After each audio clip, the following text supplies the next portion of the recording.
Powerful Yu-Gi-Oh decks that can actually make an impact from Maze of Millennia. I think that there's some Yu-Gi-Oh strategies that players have not been testing around with, or there's some strategies that are getting support in Maze of Millennia that will be insane.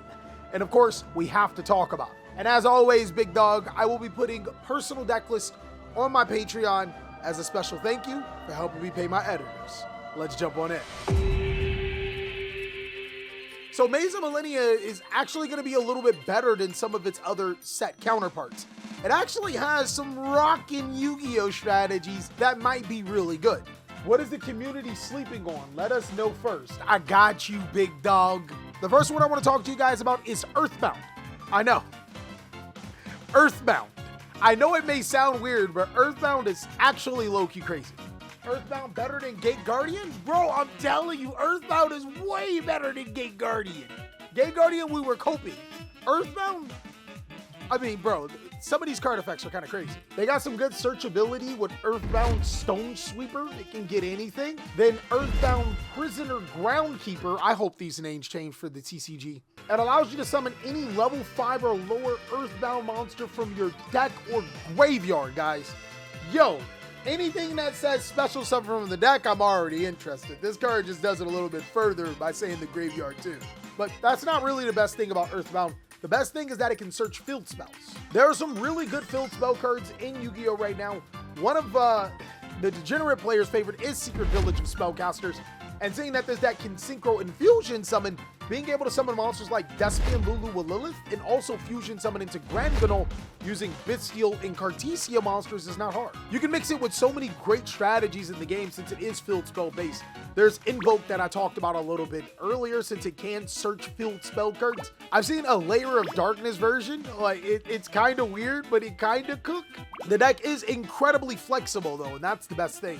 One of the best versions that I've seen was Earthbound Chimera. Gate Guardian is fire, bro. Bro, I'm telling you, Earthbound's earthly, grounded in metal. I'm running out of puns here. Earthbound rocks, Gate Guardian. All right, guys, it's Earthbound versus Gate Guardian. Which one do you got, guys? I'm on Team Earthbound. I like Gate Guardian, but Team Earthbound actually seems crazy. Earthbound are different attributes. Tikaboo? Oh no, Patterson. He's slow. Not only are all the Earths... Bro, Tikaboo's at 1. So I don't want to like make it all about Maze of Millennia. I want to sprinkle some strategies in that I think are really, really good. I actually think that Kashtira is crazy right now. Hey, look, I ain't gonna lie. When Kashtira was the best deck in the game, I wasn't messing with it. But now that everybody's saying that it's trash, I don't know, man. It's looking kind of cool. I hate when I do that. Kashtira actually does have the opportunity to be one of the best decks, period. I think what a lot of people forget is that even though Kashtira Rice Heart is banned, Kashtira can still banish cards face down fairly efficiently. The ban list just got Kashtira Unicorn off of it, meaning that if your opponent isn't respecting the extra deck, you can get rid of some cards before they can use them. And then we already know that Kashtira Finra is one of the most respected cards in the entire Yu-Gi-Oh card game.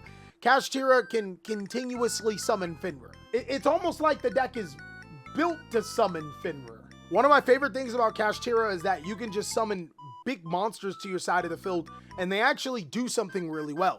Even Kashtira Ogre, a card that not a lot of people played with before, is actually kind of crazy. 2,800 attack, guys, and can search trap cards. You know what we do with trap cards. Trash Tira? Kashtira's like Runic. Kashtira's like Runic. You deserve bullied. Oh no. Trash. Why do you guys hate Kashtira so much? Look, I understand what it did to you in the past, but the past is the past. You gotta learn to let go of those things. I don't know, maybe it's because it's like a rank 7 deck, and there are so many interesting rank 7 monsters out there. The deck can summon the Raid Raptor monster, because you guys like Raid Raptors, remember? You guys likes that. It can summon that, and it can go for game for that. Like, or is it the Odd Eyes monster? It might be the Odd Eyes monster. It can summon the Raid Raptor monster too, though. Like, the Xseeds are like limitless with this deck. Cash is actually a fair Yu-Gi-Oh deck once Rise Heart got banned. It's a fair deck. You gotta play it though. It's cool. It's like the art is cool. The effects are cool. Think about it, chat. You can get rid of a card permanently. Imagine playing against a meta player. How many times do you see them play that one expensive card? You're just like, God damn, I wish you didn't have it. Just summon a Kashtira monster and get rid of it permanently. Cash is for broke people that want to beat the meta decks. If people want to use Finra in every deck so bad, just use Pankratops. Konami missed him. Bro, that is kind of weird. Y'all don't like Kashtira, but y'all love Finra. Orcust may seem a little bit power-crept, but it is a deck that is still built on using graveyard mechanics and special summoning free monsters to your side of the field. It also can search a counter trap card and orchestrated...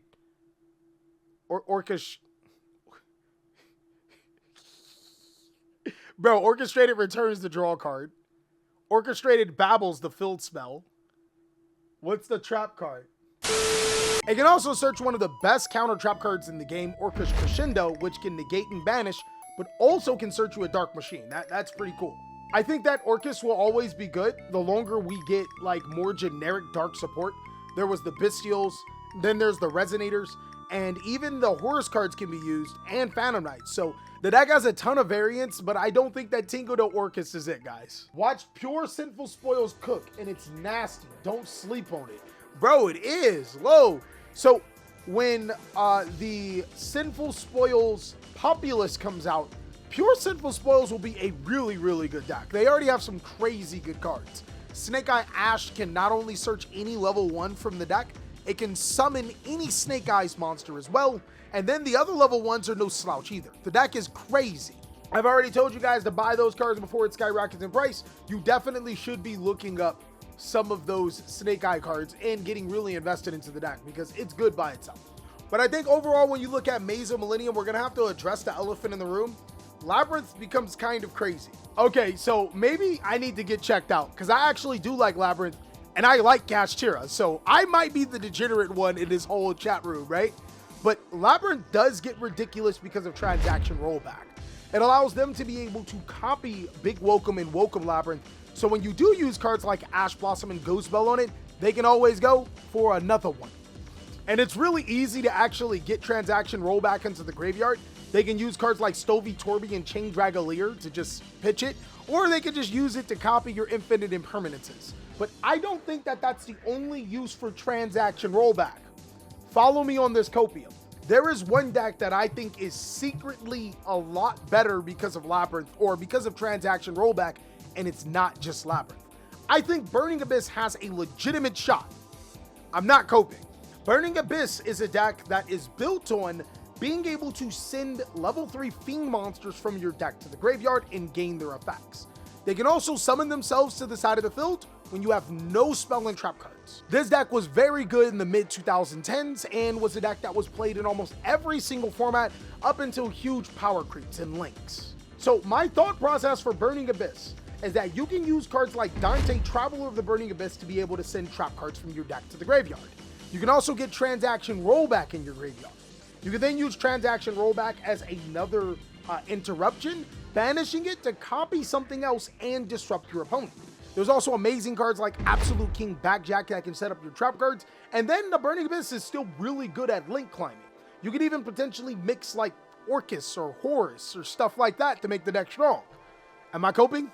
Phantom Knight Burning Abyss Orcust with transaction rollback. It could be a deck.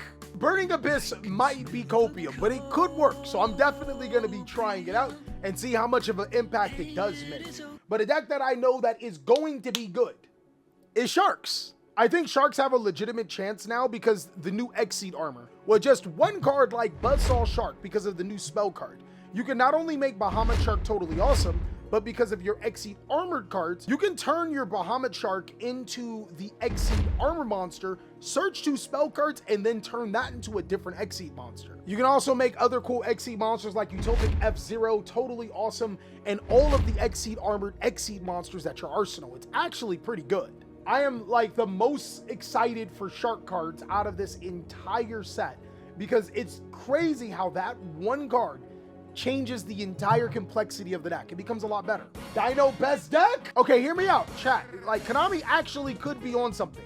Did they give us Misk back? No. But they did give us Dino Wrestler Pankratops to do. They do care. I don't have Stockholm Syndrome. I'm eagerly waiting for dinos to make a comeback. See, he's cooking. Bet, let me get support to cook up for my dino and I'll slap all you doubters. Thank you. Bro, the new dinosaur cards are actually, it's a lot better than what you think. The level 4 monster, Clepatera. Searching polymerization may not seem good, but dinos do have some good fusion monsters. The Transcendosaurus monster that we got a couple of months back is kind of go burr. It's crazy good. Dinos just finished second in the regional. Save the deck list if you want to see. My guy, it's already clapping cheeks, and it don't even got everything yet. Dinos is too strong. The second Dino Wrestler Pankratops should not be underestimated, but Cleptera, allowing you to be able to search polymerization infused into the old Transcendosaurus monster, but also giving you a new fusion monster is kind of crazy. Hornsaurus is a level 6 dinosaur monster, because having dinosaur monsters is good, and its requirements are Catotera and 1 dinosaur or dragon monster. Super polymerization field. It allows you to be able to place a field spell from your deck or graveyard into your field zone, and then it allows you to get an additional normal summon on a dinosaur or dragon monster. The card's good. It's actually good. Imagine being able to search cards like Lost World or Dragonic Diagram. It's crazy. Dinos popping out babies so much, call them Octomom. Patterson, you're gonna get us in trouble again.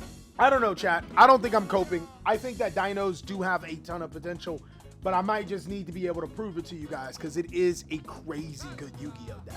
And that's all for that I got for the meta-defining decks from Maze of Millennia. I want you guys to let me know down below in the comment section what are some other decks you think are going to go crazy. Of course, big dog, if you want to see more amazing content, you already know what to do. Be sure to check out these videos so I can catch you on the next one.